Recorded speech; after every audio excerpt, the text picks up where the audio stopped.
As Brad said, this book is a sequel to the one that Haynes and I wrote in 2008. And as I started this book, I did have doubts, and as frankly did my publisher, about whether this campaign would produce a story that was going to be as compelling as the 2008 election. I mean, that election, as we all remember, was a historic election, and not only because we ended up electing the first African-American president in history in this country, but also for the epic struggle that he went through to win the Democratic nomination and the economic crisis that we went through, and also in a sense because of how people felt at the end of the election. I remember attending a focus group maybe a year and a half, 2 years after the election. It was run by Peter Hart, who was doing it for the Annenberg Center at the University of Pennsylvania. And he asked people, put yourself back to election night 2008 and tell me what you felt and what you thought. And this was a focus group of Republicans, Democrats, people who had supported Obama, people who had supported John McCain. And any number of the people who had supported John McCain said, I actually felt good after that election. And Peter said, why? And they said, I just felt good for the country. I felt that the country had done something important and significant. And even though I wanted John McCain to win, I felt that something important had happened. We knew that this campaign in 2012 was not going to be that.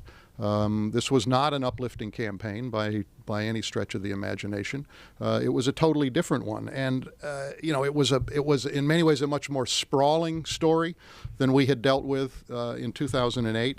It had a much bigger cast of characters and an unusual cast of characters, which we'll no doubt talk about tonight. It had a lot of plot twists and some bizarre moments.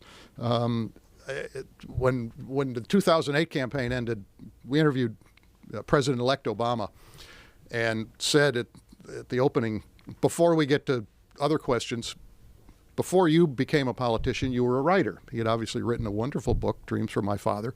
He's a very elegant writer. He said, how would you write the story of your own election? And he said, well, I think it was a novel, and I was not the most interesting character in it. And so he proceeded.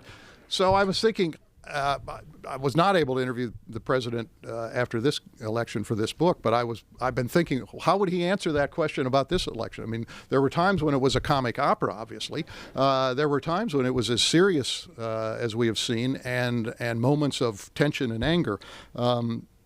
My colleague, David Marinus, said to me at one point during the campaign, during the early stage of the Republican race, he said, with all due respect to all of you good political writers, he said, we really need Hunter Thompson right now to be able to explain what's really going on. So this was what I was dealing with as we started out this 2-year cycle from the end of the 2010 midterms until the November election.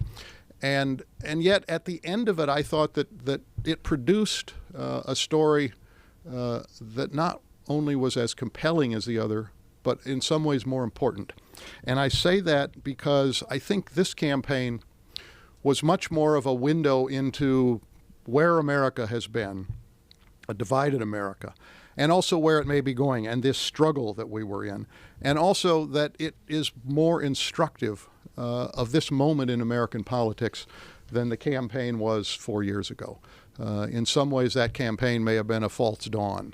We thought something might happen as a result of it, and it did not. And I think there were no illusions about this campaign all the way through it. And as a result, as I sat down to write this story, it was both more challenging and in the end, in some ways, more satisfying to try to be able to unpack what had happened and repack it and tell it.